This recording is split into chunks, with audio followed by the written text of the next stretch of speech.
Morning மக்களே. So கரெக்டாக இப்போ டைம் பார்த்திங்கன்னா வந்து 5 o'clock ஆகுது Monday morning. And welcome back to the channel. So நான் இன்றைக்கி கரெக்டாக எங்கே போயிட்டுருக்கேன்னு பார்த்தீங்கன்னா வந்து கேசவரம், சென்னையிலேருந்து ஒரு 62 கிலோமீட்டர் டிஸ்டன்ஸில் இருக்குது. ஸோ கேசவரமில் வந்து என்ன ஸ்பெஷல் பார்த்தீங்கன்னா வந்து அங்கே ஒரு சிவன் டெம்பிள் இருக்குது. ஸோ அது வந்து சோழ மகாராணியால் கட்டப்பட்ட ஒரு சிவன் டெம்பிள். ஸோ இன்றைக்கி நம்ம அங்கே தான் போயிட்டுருக்கோம். வாங்க வீடியோக்குள்ளே போகலாம்.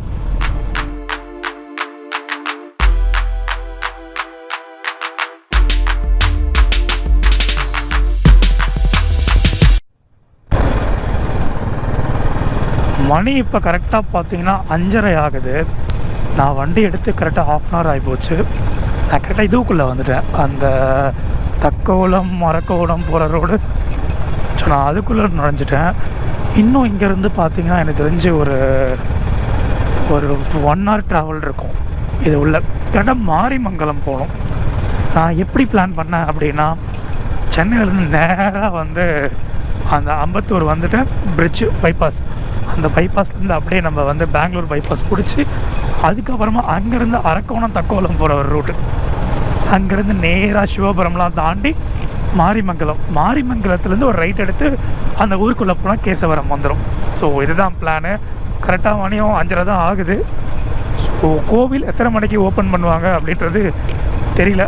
மோஸ்ட் ஆஃப் ஒரு 6 o'clock அந்த மாதிரி ஓப்பன் பண்ணுவாங்கன்னு நினைக்கிறேன். ஸோ இன்னும் விடியலை. ஸோ விடிஞ்சதுக்கப்புறம் vlog அப்படியே நான் கண்டினியூ பண்ணுறேன்.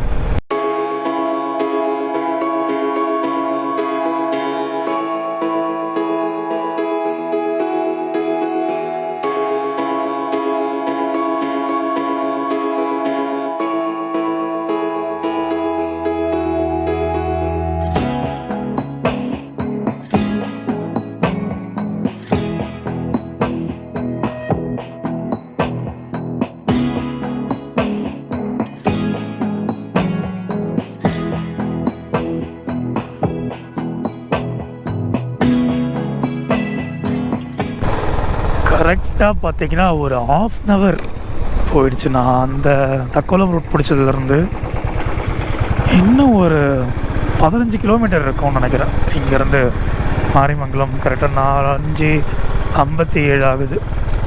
இங்கேருந்து 15 கிலோமீட்டர் கிட்ட இருக்கும்னு நினைக்கிறேன் மாரிமங்கலம். விடிய ஆரம்பிச்சிச்சு. கரெக்டாக மணி 6 ஆக போகுது. நான் முன்னாடி வீட்டிலேருந்து கிளம்பும் போது ஃபுல்லாகவே இருட்டாக இருக்குது. ஸோ இப்போ தான் வந்து ப்ளசண்ட்டாக இருக்குது பார்க்குறதுக்கே இடம். இன்னும் ஒரு 15 kilometers மோர். நான் இப்போ கரெக்டாக ரீச் ஆகிருக்க இடம் பார்த்திங்கன்னா வந்து கூவம். இது வந்து தக்கோலம் மரக்கோணம் ஒரு ரூட்டில் இருக்குது. இந்த கூவம் பார்த்திங்கன்னா வந்து சென்னையில் ஒரு ஆறு இருக்குது பார்த்திங்களா, கூவம் ஆறு. ஸோ அதில் சாக்கடை தண்ணி தான் இப்போதைக்கு இங்கே போயிட்டுருக்கு. ஆனால் ஆக்சுவலி கூவம் ஆறுன்னு பார்த்திங்கன்னா வந்து நான் இப்போ போகக்கூடிய அந்த கேசவரமில் தான் வந்து அந்த கூவம் ஆறு வந்து உற்பத்தி ஆகி சென்னை நோக்கி வந்துட்டுருக்கோம். ஸோ நீங்கள் அந்த இடத்துல பார்க்கும்போது பார்த்திங்கன்னா கூவம் ஆறு வந்து ரொம்ப சுத்தமாக தான் இருக்கும். ஆனால் இது சென்னைக்குள்ளே வரும்போது தான் வந்து அசுத்தமாகிடுது. கூவம் ஆறு பார்க்கவே ரொம்ப நல்லாயிருக்கும். நீங்கள் இனிமேல் வரப்போகிற வீடியோவில் பார்ப்பீங்க அந்த கூவம் ஆறும். கேசவரம் நான் இப்போ ஒரு இடத்துல டீ குடிச்சு முடிச்சுட்டு மேப்பில் பார்க்கும்போது கேசவரம்ங்கிறது பார்த்திங்கன்னா வந்து 6.5 கிலோமீட்டர் காட்டுது. ரொம்பவே பக்கத்துலேயே வந்தாச்சு. டைமும் பார்த்திங்கன்னா வந்து 6:15 ஆகிடுச்சு. ஸோ நான் எந்த டைமுக்கு கிளம்புனோ, எந்த டைமுக்கு ரீச் ஆகணுமோ அதே டைமுக்கு கரெக்டாக வந்துட்டேன். கரெக்டாக 6 கிலோமீட்டர். அங்கே உள்ளே போய் மட்டும் வந்து ரூட் வந்து கேட்டுக்கணும். ஏன்னா கூகுள் மேப் வந்து சரியாக ஒர்க் ஆகாதுன்ற மாதிரி சொன்னாங்க. அது தப்பான டைரெக்ஷன் வந்து காட்டும் அப்படின்ற மாதிரி. ஸோ அங்கே மட்டும் போய் இதை மட்டும் கேட்டுக்கிற மாதிரி இருக்கும். மேப்பில் பார்த்தீங்கன்னா இந்த லெஃப்ட் எடுக்கணும்னு தான் சொல்லி போட்டிருக்கு. புது கேசவரம் சொல்லி போட்டிருக்கு. Thiruvalluvar Kottam, Ranipettai district, limited route 6 comes again. Okay.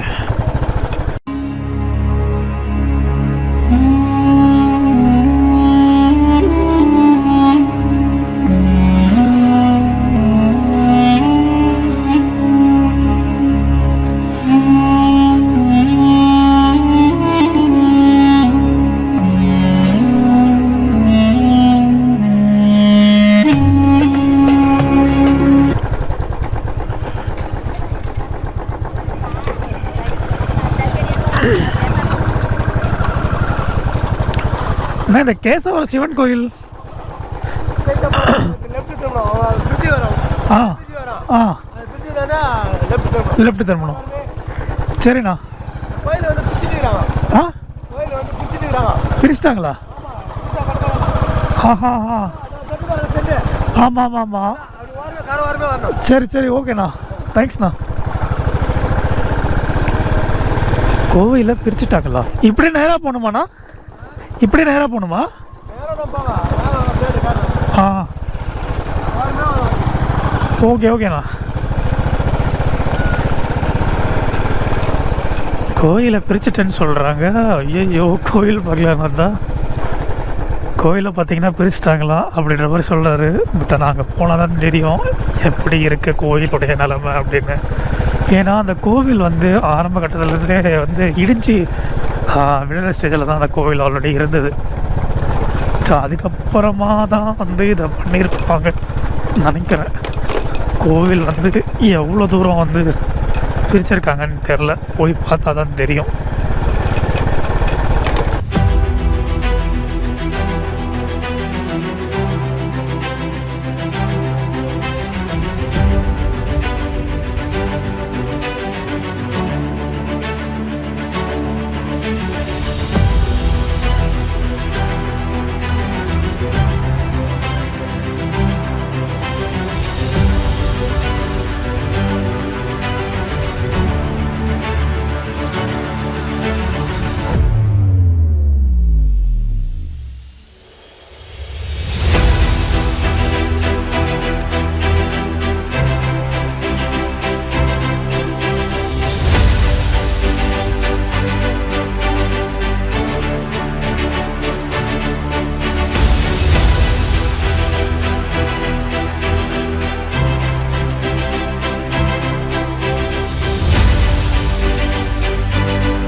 இதுலையாண்ணா?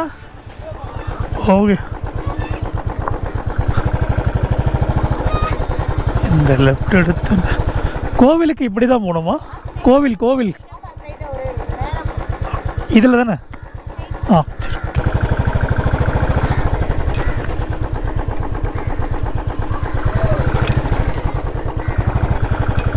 இந்த பக்கம் பாதையே இல்லை. ஆக்சுவலி நீங்கள் பார்த்தீங்கன்னா இந்த பாதையே இல்லாதனால தான் அந்த கோவிலை ரொம்ப நாள் ஆக்சஸ் பண்ண முடியாமல் இருந்ததுன்னு சொன்னாங்க. 2014 தான் வந்து சீரமைச்சு அந்த கோவிலை வந்து இது பண்ணாங்க.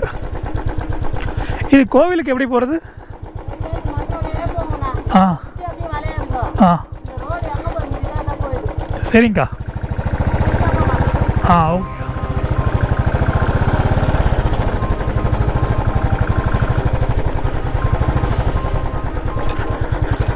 ஆக்சுவலி இந்த இடத்துல வந்து பாதை கிடையாதுன்னு சொல்லியிருந்தாங்க முன்னாடி. ஏன்னா வந்து இங்கே வீடு அந்த மாதிரி இருந்ததுனால, பாதை இல்லாததுனால அந்த கோவிலை பெருசாக வந்து யாரும் பராமரிக்காமல் இருந்திருக்காங்க. அதுக்கப்புறம் வந்து 2014 தான் நினைக்கிறேன், நான் கரெக்டாக பார்த்துருந்தேன். அதுக்கப்புறம் இந்த கிராமத்தில் இருக்கிற வாலண்டியர்ஸ் அவங்க தான் வந்து சேர்ந்து இந்த பாதை ஒன்று சிலதை உருவாக்கி இந்த கோவிலை வந்து ரொம்ப ஈஸியாக ஆக்சஸ் பண்ணுற மாதிரியான ரூட்டை போட்டிருக்காங்க. மண் இது தான், ஆனால் ஒரு பாதை மாதிரி கரெக்டாக ரெடி பண்ணியிருக்காங்க. பாதை மாதிரி ரெடி பண்ணதுனால போக முடியுது. அதனால தான் இப்போது நிறைய பேர் வந்துட்டு போயின்னு எல்லாமே இருக்காங்க. கோவிலில் வேறு பிரிச்சிடுன்னு சொல்கிறாங்க, எந்தளவுக்கு உண்மைன்னு தெரில. இது ஆக்சுவலி பார்த்தீங்கன்னா ஒரு 3 ஆறு வந்து இந்த இடத்துல வந்து போகுது. ஒன்று வந்து கூவம் ஆறு, இன்னொன்று கொசத்தலை ஆறு, இன்னொன்று கல்லாறு. இந்த 3 ஆறுமே வந்து இந்த இடத்துல இருந்து போகிறதுனால இங்கே வந்து ஒரு சிவன் கோவில் இருந்ததாக சொல்கிறாங்க. கொஞ்சம் ஒரு 1000 இயர்ஸ் பேக், 1000 இயர்ஸ்னால் 1500 இயர்ஸ் பேக் வந்து இந்த இடத்துல வந்து ஒரு பெரிய தீவாக இருந்ததாகவும், இந்த இடத்துல வந்து ஒரு குன்று இருந்ததாகவும், அந்த குன்றின் மேலே வந்து கூடல் சங்கமேஸ்வரர் அப்படின்னு சொல்லி ஒரு கோவில் இருந்ததாகவும் சொல்லப்படுது. ஸோ அந்த கோவிலை வந்து இங்கே தரிசிக்க ஒருத்தர் வரும்போது தான் வந்து இங்கே ஒரு கோவிலை வந்து கட்டுறாங்க. ஸோ அந்த ஸ்டோரியை வந்து நான் உங்களுக்கு அந்த டேம் கிட்ட போயிட்டு சொல்கிறேன். அப்போ கொஞ்சம் உங்களுக்கு ஃபெமிலியராக புரியும்.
நான் கரெக்டாக இந்த இடத்துக்கு இப்போ தான் ரீச் ஆனேன். பட் ஆனால் இந்த இடம் ரீச் ஆனதுக்கப்புறம் தான் தெரியும், ரீச் ஆனதுக்கப்புறம் இல்லை, ரீச் ஆகிறதுக்கு முன்னாடியே தெரியும். அங்கே ஒருத்தர் சொன்னார் கோவிலை வந்து பிரிச்சுட்டாங்க அப்படின்ட்டு. நீங்கள் பின்னாடி பார்க்குறது தான் வந்து அந்த இடம், கோவில் இருந்த இடம். ஃபுல்லாகவே வந்து டிஸ்மேண்டல் பண்ணிகிட்ருக்காங்க எல்லா பாகத்தையும். ஸோ எனக்கு தெரியல இது எதனாலன்ட்டுன்னு. மேபி அவங்க திருப்பி ரெனோவேட் பண்ண போகிறாங்கன்னு நினைக்கிறேன்.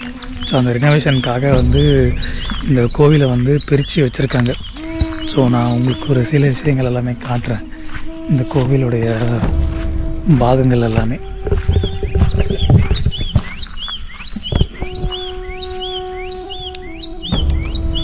இது எல்லாமே பார்த்தீங்கன்னா அந்த கோவிலுடைய கற்கள் தான். ஃபுல்லாகவே வந்து டிஸ்மேண்டல் ஆகிருக்கு. ஒவ்வொரு விஷயமும் ஒவ்வொரு மாதிரி இருக்குது. நம்பரும் எழுதியிருக்காங்க இது எல்லாமே என்னன்றதுக்காக. பட் இதெல்லாமே எப்படி வந்து அவங்க ரீஅரேஞ்ச் பண்ணுவாங்கன்னு தெரியல. ஏன்னா இது அந்த காலத்தில் வந்து கட்டப்பட்ட கோவில்ன்றதுனால இதோடைய வடிவமைப்பு அவங்க எப்படி இதை வச்சு செட் பண்ண போகிறாங்கன்னு தெரியல. ஆனால் இதில் என்ன ஒரு ஆக்சுவலி இந்த மாதிரி டிஸ்மேண்டல் பண்ணதில் ஒரு நன்மையாக என்ன இருக்குன்னா வந்து இதை வந்து இந்த கோவிலில் வந்து எப்படி வந்து கட்டியிருப்பாங்க அப்படின்ற சில விஷயங்கள்லாம் வந்து இது மூலயமா வந்து ரொம்ப கொஞ்சம் ரிசர்ச் பண்ணி தெரிஞ்சுக்க முடியும். இது ஃபுல்லாகவே மொத்தமாக கல். இந்த எல்லா கல்லுலேயுமே பார்த்திங்கன்னா வந்து நம்பர் போட்டிருக்காங்க.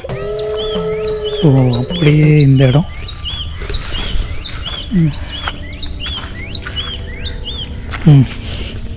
இது எல்லாமே வந்து பார்த்திங்கன்னா சோழர் காலத்தில் கட்டப்பட்ட ஒரு கோவில். இது ஆக்சுவலி பார்த்திங்கன்னா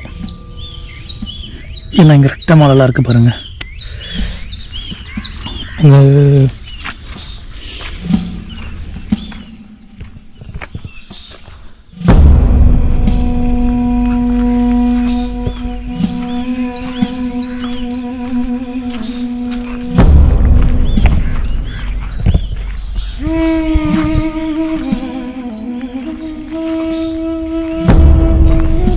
மொத்தமாகவே இங்கேருந்து மொத்தமாகவே அவங்க எல்லாத்தையுமே வந்து டிஸ்மேண்டில் பண்ணிட்டு இருக்காங்க கம்ப்ளீட்டாக. இன்னும் இது பண்ணுறதுக்காக மட்டும்தான் வந்து இதை சரி பண்ணியிருக்காங்கன்னு நினைக்கிறேன். இந்த கோவிலில் இருந்த ஒரு சில சிலைகள் எல்லாமே இங்கே தான் இருக்குது. பிரகாரங்களில் வைக்கப்பட்ட விஷ்ணுவுடைய சிலையாக இருக்கட்டும், அடுத்ததாக வந்து துர்கையுடைய சிலையாக இருக்கட்டும், லிங்கோத்பவர், அதுக்கு மேலே வைக்கப்பட்டிருந்த வந்து நரசிம்மருடைய சிலையாக இருக்கட்டும், சிவனுடைய சிலையாக இருக்கட்டும், விநாயகருடைய சிலை, அந்த சிலைகள் எல்லாமே வந்து இங்கே தான் வச்சுருக்காங்க. பார்த்திங்கன்னா இங்கே தான்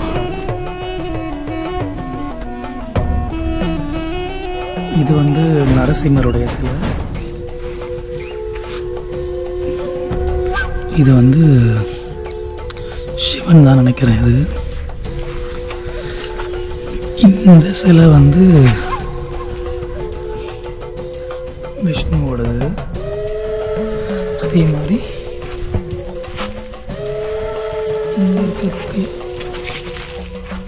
இங்கே இருக்கக்கூடிய இந்த சிலை பார்த்திங்கன்னா வந்து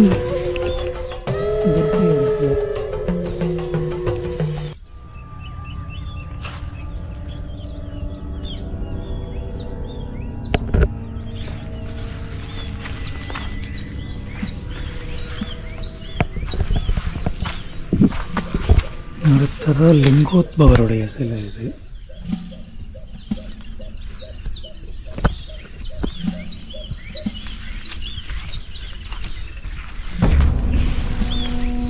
இது பிரம்மதேவருடைய சிலை.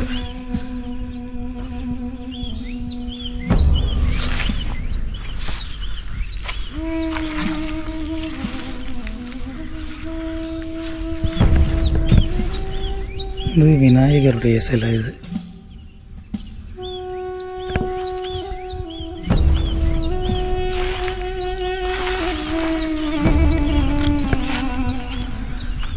இது வந்து தட்சிணாமூர்த்தியுடைய சிலை.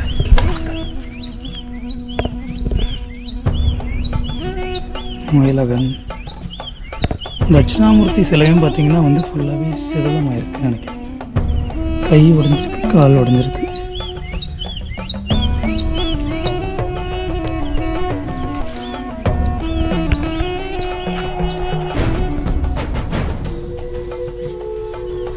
அப்படியே வந்தீங்கன்னா வந்து இங்கேயும் வந்து விநாயகர் சிலை தான் இருக்குது.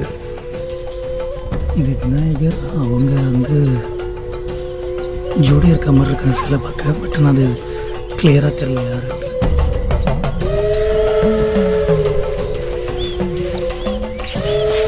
எல்லாம் குப்பையில் இருக்க மாதிரி இருக்குது, போட்டு வச்ச மாதிரி வச்சுருக்காங்க இந்த சிலைகள் எல்லாமே.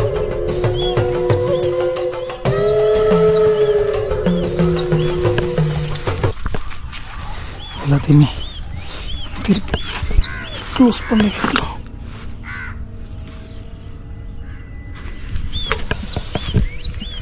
இதெல்லாமே பிரகாரத்தில் இருந்த சிலைங்க தான் இது எல்லாமே. அதுக்கப்புறம் இந்த கோவிலுடைய வடிவமைப்பு பார்த்திங்கன்னா வந்து தூங்கான மாட கோவில் சொல்லுவாங்க.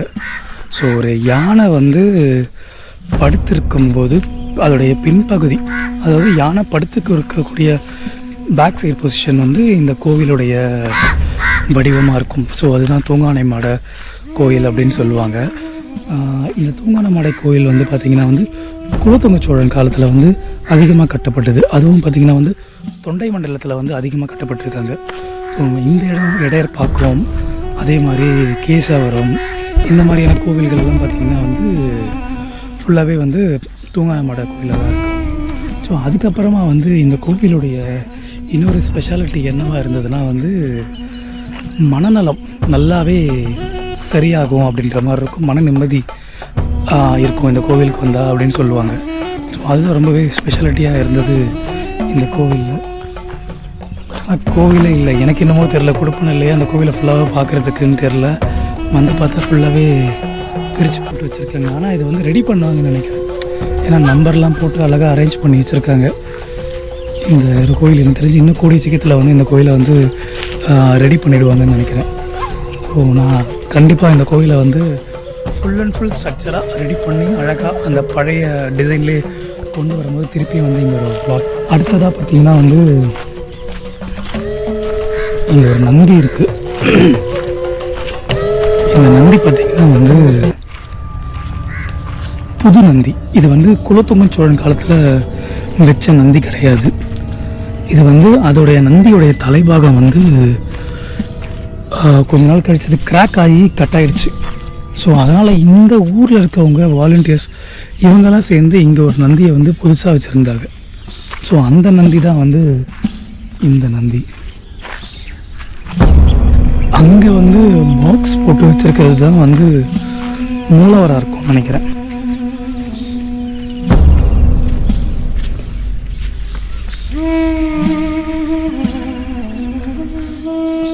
இந்த பாக்ஸில் தான் வந்து அந்த மூலவர் வந்து இருக்காருன்னு நினைக்கிறேன்.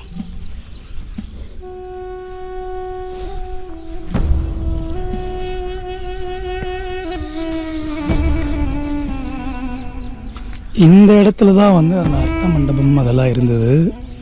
இங்கே கருவறை. ஆக்சுவலி இது பார்த்திங்கன்னா வந்து நேராக வந்து இது கருவறை உள்ளே போகிற மாதிரி. இவங்க புது ஸ்டோன்லாம் கொண்டு வந்திருக்காங்க. எனக்கு தெரிஞ்சு இவங்க இதை கன்ஸ்ட்ரக்ட் பண்ணுறாங்கன்னு நினைக்கிறேன். வேலைலாம் போயிட்டுருக்குன்னு. ஏன்னா இப்போ டைம் வந்து பார்த்திங்கன்னா கரெக்டாக வந்து ஒரு 6:55 ஆகிறதுனால இன்னும் கன்ஸ்ட்ரக்ஷன் ஆகணும். யாரும் வரல. ஏன்னா பைப்பு தண்ணி லைட்டு எல்லாமே எரியுது. ஸோ வருவாங்கன்னு நினைக்கிறேன். இதுக்கு மேலே தான் வந்து ஆட்கள் எல்லாமே. அவங்களுக்கு இது க்ளீனாக தெரியாதுன்னு நினைக்கிறேன். உள்ளே பார்த்திங்கன்னா வந்து ஒரு துணி மாதிரி போட்டு மேலே ஃபுல்லாகவே மூடி வச்சுருக்காங்க. எனக்கு தெரிஞ்சு லிங்கம் வந்து இந்த ஹைட் வரைக்கும் இருக்குன்னு நினைக்கிறேன். லிங்கம் ரொம்ப பெரிய லிங்கம். நான் வீடியோவில் பார்க்கும்போது லிங்கத்தோட ஹைட்டு பார்த்திங்கன்னா ரொம்பவே பெருசாக இருந்தது. நான் இது சொன்ன மாதிரி இது தூங்கானை மாட கோவில் அப்படின்றதால இந்த கோவில் பார்த்திங்கன்னா வந்து ரவுண்டாக தான் இருக்கும். ஸோ அந்த ரவுண்டுக்காக தான் வந்து இப்படி இருக்குது இந்த கோவில். அப்படியே வந்து அந்த பக்கமாக போனால் ஒரு சில சிலைகள் இருக்குது. அப்புறமா இந்த கோவில் வந்து இதுதான் இந்த கோவிலுடைய பாகம். அதெல்லாமே பார்த்திங்கன்னா வந்து ஃபுல்லாகவே கிரானைட் கல் தான். கருங்கல்லால் கட்டப்பட்டது தான் இந்த கோவில். இதோட விமானங்கள் கூட பார்த்திங்கன்னா இதோட விமானம் எல்லாமே பார்த்திங்கன்னா வந்து ஃபுல்லாகவே கல் தான். 2 அடுக்கு விமானம் நினைக்கிறேன் இது ஃபுல்லாகவே.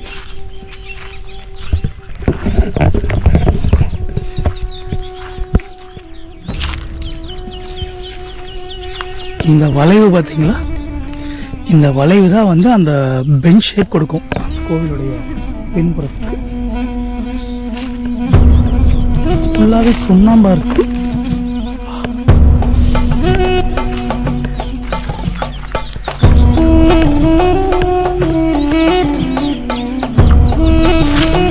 டிசைன்ஸ் பாருங்க.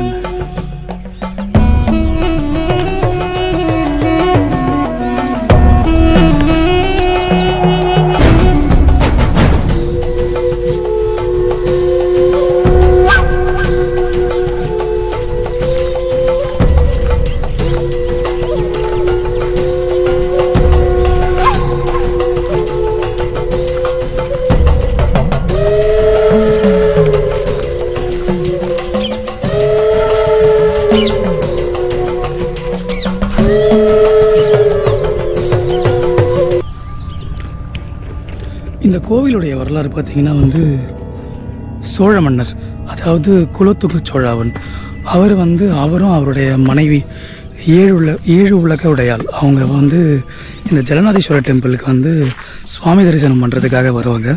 ஸோ அங்கேருந்து வரும்போது இந்த இடத்துல வந்து முக்கூடல் சங்கமேஸ்வரரை வந்து தரிசிக்கலாம் சொல்லி இந்த இடத்துக்கு வராங்க. இந்த இடத்துக்கு ஒரு காலத்தில் வந்து இந்த இடத்துக்கு பேர் வந்து பார்த்திங்கன்னா வந்து மோக்ஷதீப் சொல்லுவாங்க. ஏன்னா இந்த இடம் வந்து 3 நதியை கொண்ட ஒரு இடமா இருக்கும். ஒன்று கோவாறு, அடுத்தது கொதத்தலை ஆறு, அடுத்தது பார்த்திங்கன்னா வந்து கல்லாறு. ஸோ இங்கே வந்து ஒரு தீவு இருந்ததாகவும் இந்த தீவில் வந்து ஒரு குன்று இருந்ததாகவும் அந்த குன்றின் மேலே வந்து முக்கூடல் சங்கமேஸ்வரர் அப்படின்னு சொல்லி ஒரு சிவன் கோவில் இருந்ததாகவும் சொல்லப்படுது. ஸோ அதை வந்து தரிசிக்க வரும்போது அதுக்கப்புறம் என்ன பண்ணுறாங்கன்னு பார்த்தீங்கன்னா வந்து ஏழு உலக உடையாள் அவங்க வந்து சிவனுக்கு இன்னொரு கோவில் ஒன்று இங்கே கட்டலாம் அப்படின்னு சொல்கிறாங்க. ஸோ அப்படி வந்து கட்டப்பட்ட கோவில் தான் வந்து பார்த்திங்கன்னா வந்து இந்த கேசவரம் சிவன் டெம்பிள்.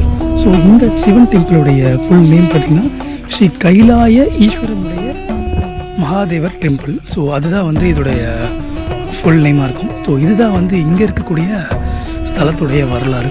அதுக்கப்புறம் இந்த கோவிலுடைய ஸ்பெஷாலிட்டி என்னன்னு பார்த்தீங்கன்னா வந்து இங்கே இருக்கக்கூடிய கல்வெட்டுக்களில் கிடச்சது பார்த்திங்கன்னா 18ஆம் நூற்றாண்டு கல்வெட்டுக்களில் என்ன குறிச்சிருக்காங்கன்னு பார்த்திங்கன்னா, இதுவே வந்து காசியாகவும், இதுவே வந்து ஸ்ரீ காளகஸ்தியாகவும், இதுவே வந்து கயாவாகவும், இந்த 3 கோயில்களுக்கான ஒரு ஈக்குவலான பவர் கொண்ட ஒரு இடம் தான் வந்து இந்த ஸ்தலம் அப்படின்னு சொல்லி அந்த கல்வெட்டுகளில் பிடிச்சிருந்தாங்க. ஸோ ஆக மொத்தம் இங்கே வந்து 2 கல்வெட்டு இருந்தது. ஒன்று 17ஆம் நூற்றாண்டு கல்வெட்டு, ஒன்று 11ஆம் நூற்றாண்டு கல்வெட்டு. ஸோ 11ஆம் நூற்றாண்டு கல்வெட்டில் பார்த்திங்கன்னா குலோத்துங்க சோழன் படி போட்டிருந்தது. அதே மாதிரி 17ஆம் நூற்றாண்டு கல்வெட்டு வந்து குலோத்துங்கக்கு அப்புறமா வந்தவர்கள். ஸோ அவங்களுடைய கல்வெட்டுகளில் வந்து இந்த இடத்துல போட்டிருந்தாங்க. இப்போ நீங்கள் பார்த்துட்டு இருக்கிறது இதுதான் வந்து அந்த நந்தியுடைய சிலை. ஸோ இதில் தலை வந்து சிதிலமானதுனால அங்கே ஒரு புது நந்தியை வச்சாங்க. இதுதான் வந்து குலோத்துங்க சோழர் காலத்தில் வைக்கப்பட்ட ஒரு நந்தி. அந்த நந்தியோட நிலைமை பார்த்திங்கன்னா இப்படி இருக்குது. தலை மட்டும் துண்டிச்சிருக்கு. ஸோ அங்கே அவங்க காட்சி அந்த வேலைப்பாடுகள் எல்லாமே அப்படியே தான் இருக்குது. இது அந்த நந்தியோடைய கழுத்தில் இருக்கக்கூடிய மணி, பின்னாடி இருக்கக்கூடிய திமிழ்.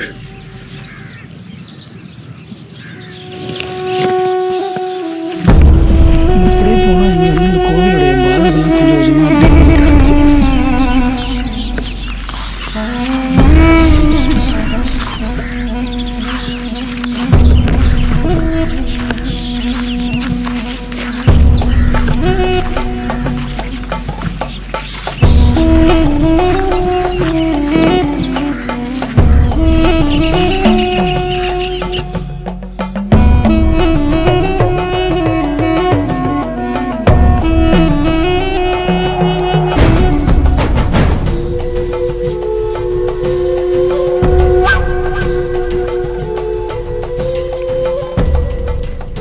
இங்கே இருக்கக்கூடிய இந்த சிலைகள், இந்த கல்லெல்லாம் கூட ஓகே இங்கே வச்சது.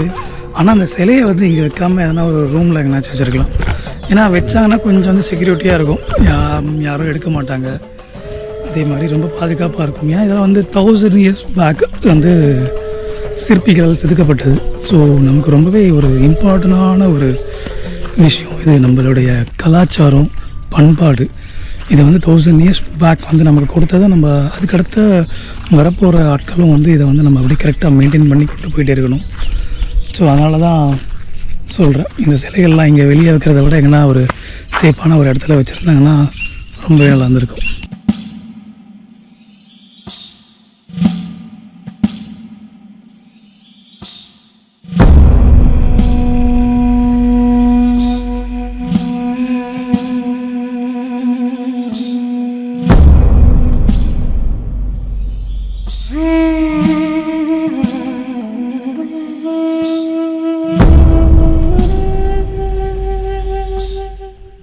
கோவிலை பார்க்க முடியலனாலும் கோவிலிருந்து இந்த பாகங்கள்லாம் பார்த்ததே ரொம்ப சந்தோஷமாக இருக்குது.